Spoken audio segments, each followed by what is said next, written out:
Hello, नमस्ते। मेरा नाम है पंकज और आप लोगों का बहुत बहुत स्वागत है संडे क्राइम स्टोरीज़ के चैनल पर। उम्मीद करता हूँ आप सभी लोग स्वस्थ और अच्छे होंगे। आज की कहानी नोएडा के सेक्टर 25 जलवायु विहार से है। यह एक ऐसे चर्चित केस की कहानी है जिसे दुनिया की उलझी हुई मर्डर मिस्ट्रियों में से एक माना जाता है, जिसे आरुषि तलवार हत्याकांड के नाम से जाना जाता है। इस केस में सीबीआई ने 14 सालों तक अपनी जाँच की पर आरोप साबित नहीं कर पाई। कहानी शुरू करने से पहले हमारे चैनल को सब्सक्राइब कर ले और बेल आइकन को दबा ले, जिससे हमारी लेटेस्ट वीडियोस आप तक पहुंच सकें।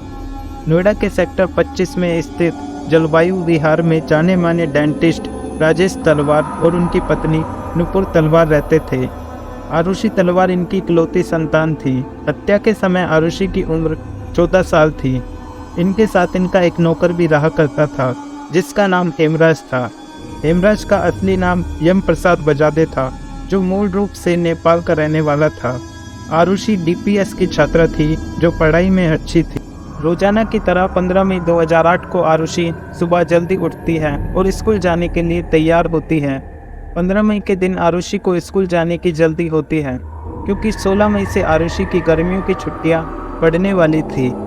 आरुषि उस दिन अपने सभी दोस्तों को अपनी बर्थडे पार्टी में इनवाइट करती है। वैसे तो आरुषि का जन्मदिन 24 मई को आता है, लेकिन स्कूल की छुट्टियों की वजह से उसने 16 मई को अपना बर्थडे सेलिब्रेट करने को सोचा। आरुषि के स्कूल जाने के बाद राजेश तलवार और नुपुर तलवार भी अपने क्लिनिक के लिए निकल जाते हैं। फिर शाम को सभी एक साथ मिलते हैं और खाना खाते समय कल के बर्थडे पार्टी की तैयारियों की बात करते हैं। तलवार परिवार में अब तक सब अच्छा चल रहा था। खाना खाने के बाद सभी अपने अपने कमरों में चले जाते हैं। थोड़ी देर के बाद राजेश तलवार और नुपुर दोनों अपनी बेटी के कमरे में जाते हैं और सरप्राइज गिफ्ट के तौर पर डिजिटल कैमरा देते हैं। कैमरा देखकर आरुषि काफ़ी खुश हो जाती है और एक के बाद एक अपनी फ़ोटोज़ लेने लगती हैं और फिर अपने माता पिता के साथ भी कई तस्वीर क्लिक करती है। आरुषि आखिरी तस्वीर रात 10:10 पर क्लिक करती है। आरुषि को कैमरा गिफ्ट करने के बाद राजेश और नुपुर अपने कमरे में चले जाते हैं। लगभग 11 बजे के आसपास राजेश ने नुपुर को आरुषि के कमरे में रखे इंटरनेट राउटर को चालू करने के लिए कहा। जब नुपुर आरुषि के कमरे में राउटर को ऑन करने के लिए गई, तब आरुषि चेतन भगत की 3 मिस्टेक्स ऑफ माई लाइफ पढ़ रही थी। नुपुर राउटर को ऑन करके अपने कमरे में आ जाती है। राजेश ने रात में 12:08 पर एक ईमेल भेजा और सो गया। 16 मई की सुबह घर में साफ सफाई का काम करने वाली भारती मंडल सुबह 6 बजे के आसपास काम करने आ जाती है। उसने घर की बेल बजाई, लेकिन किसी ने भी दरवाज़ा नहीं खोला। रोजाना उसके एक बेल बजाने पर हेमराज दरवाज़ा खोल दिया करता था, लेकिन उस दिन हेमराज ने दरवाज़ा नहीं खोला। भारती 3-4 बार बेल बजाती है और फिर नुपुर तलवार आती है और एक दरवाज़ा खोलती है, तो वो देखती है कि उनका जाली वाला दूसरा दरवाज़ा बाहर से लॉक है। यह देखकर भारती को काफ़ी अजीब लगता है। नुपुर बाहर के दरवाजे की चाबी लेकर बालकनी में आती है और भारती को चाबी दे देती है। भारती दरवाज़ा खोलकर अंदर आती है कि वो देखती है कि राजेश तलवार काफ़ी ज़ोर ज़ोर से रो रहे थे। यह सब देखकर भारती डर जाती है और वो राजेश तलवार के रोने का कारण पूछती है, तो नुपुर आरुषि के कमरे की तरफ इशारा करती है और कहती है कि देखो हेमराज क्या करके भाग गया। भारती अब आरुषि के कमरे में जाती है और जो उसने देखा उसे देखकर वो जोर से चिल्लाती है और भागकर बाहर आ जाती है। उसने देखा आरुषि अपने बेड पर खून से सनी हुई पड़ी है। उसके गले में चाकू से काटने के निशान थे। भारती भागकर बाहर आती है और पड़ोसियों को बुला लाती है। 6:50 तक पुलिस भी आ जाती है। पुलिस जब घर आती है तो वो देखती है कि घर में काफ़ी सारे लोग जमा हैं।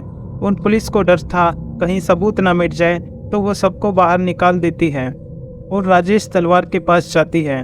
राजेश पुलिस से कहता है, मेरी बेटी को हेमराज ने मारा है, आप जल्दी से जाओ और उसे पकड़ लो, नहीं तो वो भाग जाएगा। हेमराज उस समय वहाँ से गायब था और किसी को भी नहीं पता था कि हेमराज कहाँ पर है। हेमराज को ढूंढने के लिए पुलिस की एक टीम नेपाल में उसके गांव के लिए निकल जाती है। पुलिस आरुषि की डेड बॉडी को पोस्टमार्टम के लिए भेज देती है। 1 बजे के आसपास आरुषि को वापस घर लाया जाता है और तकरीबन 4 बजे आरुषि का अंतिम संस्कार कर दिया जाता है। आरुषि के अंतिम संस्कार पर पुलिस ने राजेश पर आरोप लगाया था कि राजेश तलवार जल्द से जल्द आरुषि का अंतिम संस्कार करना चाहते थे। पुलिस ने क्राइम सीन से सबूत जुटाने की कोशिश की, पर लोगों की आवाजाही से 90% तक सबूत नष्ट हो चुके थे। पुलिस अब जांच कर रही थी तो उनकी नज़र घर में ऊपर जा रही सीढ़ियों पर पड़ती है। सीढ़ियों पर खून के निशान थे। पुलिस अब ऊपर जाती है तो देखती है कि ऊपर की छत के दरवाजे पर लॉक लगा हुआ है। राजेश तलवार से उस दरवाजे की चाबी मांगी गई। राजेश पुलिस से कहता है कि आप अपना टाइम खराब कर रहे हो, आप हेमराज को पकड़ो, यह सब उसने ही किया है। यह सब सुन के पुलिस भी छत पर जाना जरूरी नहीं समझती और हेमराज को ढूंढने में लगी रही। 17 मई 2018 को राजेश और नुपुर आरुषि की अस्थियों को विसर्जित करने के लिए हरिद्वार निकल गए। वहीं दूसरी तरफ पुलिस का भी जांच के लिए घर में आना जाना लगा रहा और इस बार पुलिस टीम के पुराने साथी रिटायर्ड के गौतम भी आते हैं। के गौतम पुलिस की जांच पड़ताल में मदद कर रहे थे, तो इस दौरान उनकी नज़र भी सीढ़ियों पर पड़े खून के धब्बों पर गई। तो उन्होंने घर में चाबी तलाशी, लेकिन उन्हें वहां से कोई चाबी नहीं मिली। आखिर में पुलिस ने 10:30 बजे के आसपास ताले को तोड़ दिया और छत पर पहुंच जाते हैं, लेकिन उन्होंने वहां कुछ ऐसा देखा जिसकी किसी ने भी उम्मीद नहीं की थी। छत पर एक लाश मौजूद थी। उस लाश के गले पर भी किसी धारदार हथियार से कटने के निशान थे, जैसे आरुषि के गले पर था। उस लाश की हालत बेहद खराब हो चुकी थी। पुलिस को लाश मिलते ही उन्होंने तुरंत आरुषि के माता पिता को फ़ोन करके जल्द से जल्द आने को कहा। राजेश तलवार और नुपुर तलवार के आते ही पुलिस ने उस लाश की शिनाख्त कराई, लेकिन राजेश तलवार ने उसे पहचानने से इनकार कर दिया। पुलिस को शक होता है कहीं यह शव हेमराज का तो नहीं, तो उन्होंने हेमराज के दोस्तों को बुलाया और हेमराज के दोस्तों ने पहली नज़र में ही शव को पहचान लिया। वो शव किसी और का नहीं बल्कि खुद हेमराज का था, जिसे पुलिस चारों तरफ ढूंढ रही थी और जिसे अब तक कातिल समझा जा रहा था। उसकी खुद की लाश उसी घर की छत पर पड़ी थी। अब तक तो पुलिस आरुषि का हत्यारा हेमराज को समझकर ढूंढ रही थी, लेकिन हेमराज खुद भी मारा जा चुका था। आपके मन में कई सवाल होंगे, आखिर कौन था इन दोनों को मारने वाला और 15 से 16 मई की रात को क्या हुआ? हम आपको हर संभावित कारणों को बताएंगे जो पुलिस और सीबीआई ने रखे। जल्द ही मिलते हैं नेक्स्ट पार्ट में। मैं आशा करता हूँ आप सभी को आज की कहानी अच्छी लगी होगी।